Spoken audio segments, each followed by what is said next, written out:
আসসালামু আলাইকুম। মোবাইল দিয়ে ফটো এডিটিং।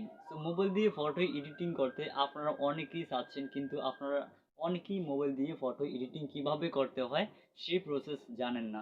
আজকের এই ভিডিওতে আমি আপনাদেরকে দেখাবো কিভাবে আপনারা খুব সহজেই আপনার হাতে থাকা মোবাইল ফোনটি ব্যবহার করে এই ধরনের একটি অসাধারণ ফটো মাত্র 1 ক্লিকে এডিটিং করতে পারবেন সেই প্রসেস।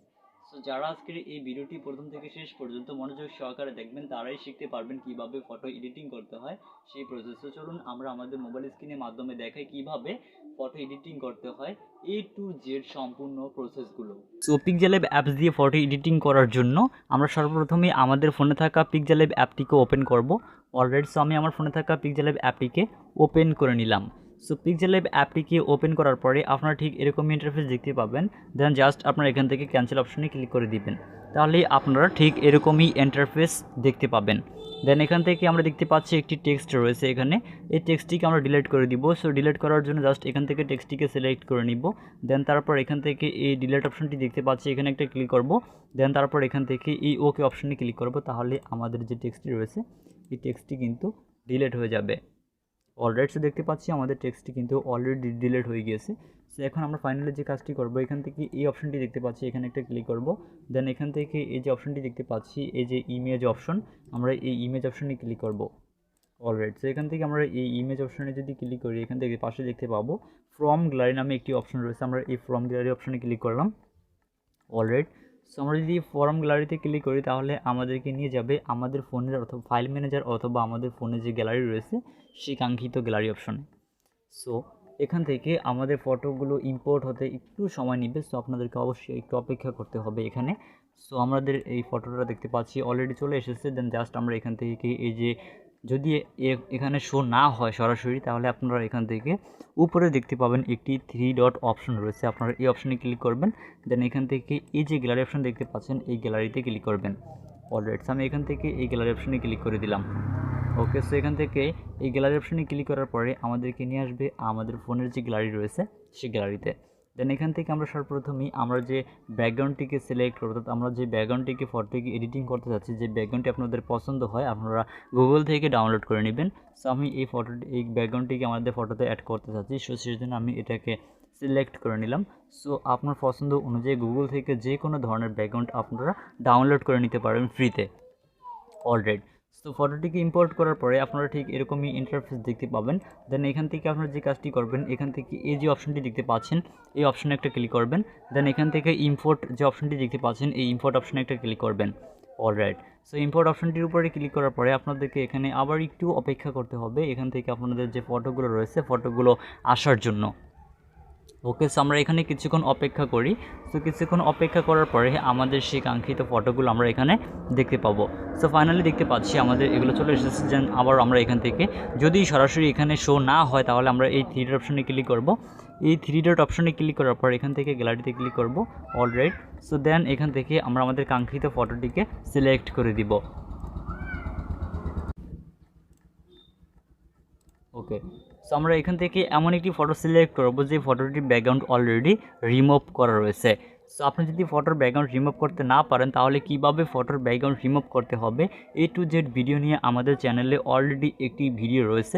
আপনি চাইলে আমাদের এই ভিডিও ডিসক্রিপশন বক্সে ক্লিক করে সেই ভিডিওটি কিন্তু খুব সহজেই দেখে আসতে পারবেন। আমাদের এই ভিডিও ডিসক্রিপশন বক্সে সেই ভিডিওর লিঙ্কটি আমি এখানে দিয়ে দিব। এখান থেকে আমাদের ফটোর ব্যাকগ্রাউন্ড রিমুভ করার যে ফটোর ব্যাকগ্রাউন্ড যে ফটোটি রয়েছে সেটাকে সিলেক্ট করব। ওকে, এখান থেকে আমি আমার এই ফটোটিকে সিলেক্ট করে নিচ্ছি। আপনি আপনার পছন্দের ফটোটিকে সিলেক্ট করে নেবেন। আমি আপনাদেরকে দেখানোর জন্য ফটোটিকে সিলেক্ট করে নিলাম। দেন তারপর এখান থেকে আমরা যে কাজটি করব, এখান থেকে দেখতে পাচ্ছেন আমাদের ফটোটি ওপেন হয়ে গিয়েছে এবং আমরা চাইলে কিন্তু আমাদের এই ফটোটিকে ক্রপ করে ব্যবহার করতে পারবো। অর্থাৎ আমাদের যে ফটোটুকু আমরা যেটুকু প্রয়োজন রাখতে চাচ্ছি সেটুকু রেখে বাকি অংশটুকু চাইলে কেটে দিতে পারবো এই ক্রপ অপশনগুলোর মাধ্যমে। যেমন আমি এখান থেকে উপর অংশগুলো কেটে ভাবে জাস্ট রেখে দিলাম।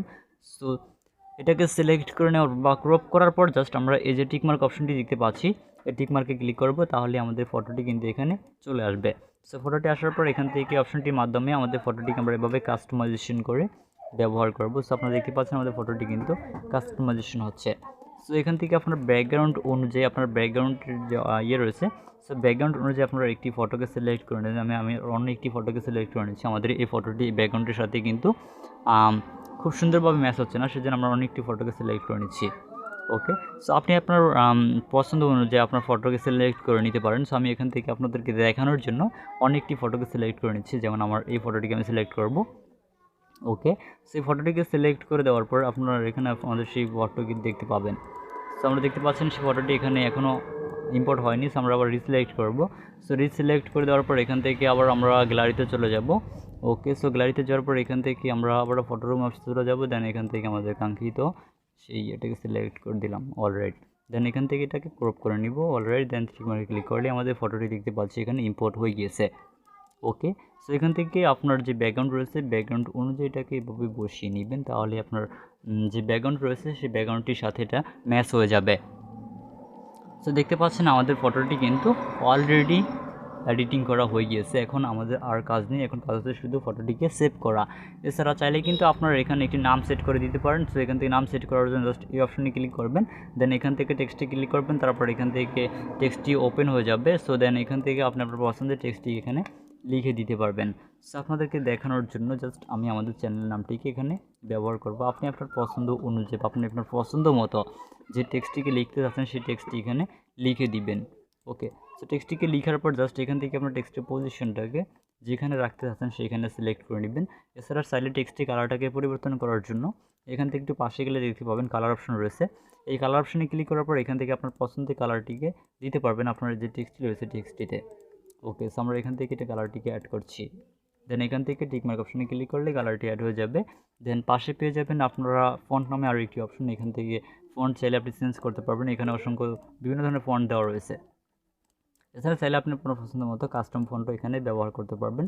এছাড়া রয়েছে বি নাম্বার স্টাইল এবং রয়েছে বোর্ড, এই অপশনগুলো ব্যবহার করতে পারেন। আমি যে এগুলো ব্যবহার করি অলরেডি। দেন এখান থেকে আমরা জাস্ট এই যে টিক মার্কে ক্লিক করে দিব অলরেডি। দেন এখান থেকে স্টকে ক্লিক করে স্টকটাকে অন করে দিব। দেন এখান থেকে স্টক কালারটাকে চাইলে আমরা একটু পরিবর্তন করতে পারি। এখানে স্টক কালার পরিবর্তন করার জন্য বেশ কিছু অপশন দেওয়া রয়েছে। এছাড়া চাইলে আমরা স্টকের যে ওয়েটটা রয়েছে এটাকে একটু কম বেশি করতে পারি এই অপশনটার মাধ্যমে। দেন সব কিছু যদি ঠিকঠাক করা কমপ্লিট হয়ে যায় তাহলে এখান থেকে টিকমার্ক অপশনে ক্লিক করে এটাকে জাস্ট সেভ করে নিব। অলরেডি আমাদের টেক্সটের কালার কিন্তু অলরেডি কমপ্লিট এডিটিং করা হয়ে গিয়েছে।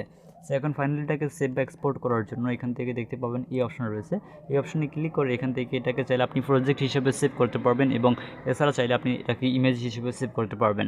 সো ইমেজ হিসেবে সেভ করার জন্য জাস্ট এখান থেকে সেভ অ্যাজ ইমেজে ক্লিক করবেন অলরাইট। দেন এখান থেকে ডিফল্টভাবে যে অপশনটি দেওয়া রয়েছে এখান থেকে হাই রেজলিউশন অর্থাৎ এটাকে ফুল এইচডিতে সেভ করার জন্য জাস্ট এখান থেকে আল্ট্রাটাকে সিলেক্ট করে দিবেন অলরেডি। দেন এখান থেকে আর্টটা সিলেক্ট করে দেওয়ার পর জাস্ট সেভ টু গ্যালারি নামে যে অপশনটি দেখতে পাচ্ছেন এই সেভ টু গ্যালারি অপশনে ক্লিক করবেন, তাহলেই আপনার এই ফটোটি কিন্তু আপনাদের ফাইল ম্যানেজার বা আপনাদের গ্যালারিতে সেভ হয়ে যাবে। এছাড়া চাইলে কিন্তু আমরা এই থ্রি অপশনে ক্লিক করে এখান থেকে এক্সপোর্ট ইমেজে ক্লিক করে এখান থেকে এটাকে জেপিজি আকারে সেট করতে পারি। এছাড়া চাইলে কিন্তু আমরা এটাকে পিএনজি আকারেও সেট করতে পারবো। সো এখান থেকে আমি রিকমেন্ড করবো আপনাদেরকে জাস্ট জেপিজিতে সেভ করার জন্য, তাহলে আপনারা এটাকে দেখতে পাবেন। সো পিএনজি আকারে সেভ করবেন যখন আপনার পিএনজি প্রয়োজন পড়ে তখনই। সো জাস্ট এখান থেকে সেভ টু গ্যালারিতে ক্লিক করলে আমাদের এই কাঙ্ক্ষিত ফটোটি কিন্তু সেভ হয়ে যাবে। সো ভিউয়ার্স, এই ছিল মূলত আমাদের আজকের এই ভিডিও। অসংখ্য ধন্যবাদ আজকের এই ভিডিওটি প্রথম থেকে শেষ পর্যন্ত মনোযোগ সহকারে দেখার জন্য। আর আজকের এই ভিডিওটি যদি আপনি প্রথম থেকে শেষ পর্যন্ত মনোযোগ সহকারে দেখে থাকেন, আই হোপ আপনিও পারবেন খুব সহজেই আপনার পছন্দের ফটোগুলোকে এডিটিং করতে। তো আজকের এই ভিডিওটি যদি ভালো লেগে থাকে তাহলে আজকের এই ভিডিওতে একটি লাইক দিতে একদম ভুলবেন না। আর যদি ভিডিওটি বুঝতে কোথাও কোনো সমস্যা হয় তাহলে আমাদেরকে কমেন্ট করে জানাতে পারেন। এছাড়া আপনি যদি আমাদের কাছ থেকে টেকনোলজি রিলেটেড কোনো বিষয় বা অন্যান্য বিষয়ে হেল্প পেতে চান তাহলে সরাসরি আমাদের ফেসবুক পেজ এবং ফেসবুক গ্রুপে জয়েন হয়ে আমাদের সাথে কন্ট্যাক্ট করে আপনার যে কোনো সমস্যার সমাধান পেতে পারেন। সো এছাড়া এরকম সকল ধরনের হেল্পফুল ভিডিওগুলো সবার আগে পাওয়ার জন্য আমাদের এই চ্যানেলটিকে সাবস্ক্রাইব করে পাশে আসা বেল বাটনটি বাজিয়ে রাখুন, তাহলে সবার আগে নতুন ভিডিও নোটিফিকেশন আপনার কাছে চলে যাবে। তো দেখা হচ্ছে খুব শীঘ্রই নতুন কোনো ভিডিওতে। সে পর্যন্ত সকলেই সুস্থ থাকুন।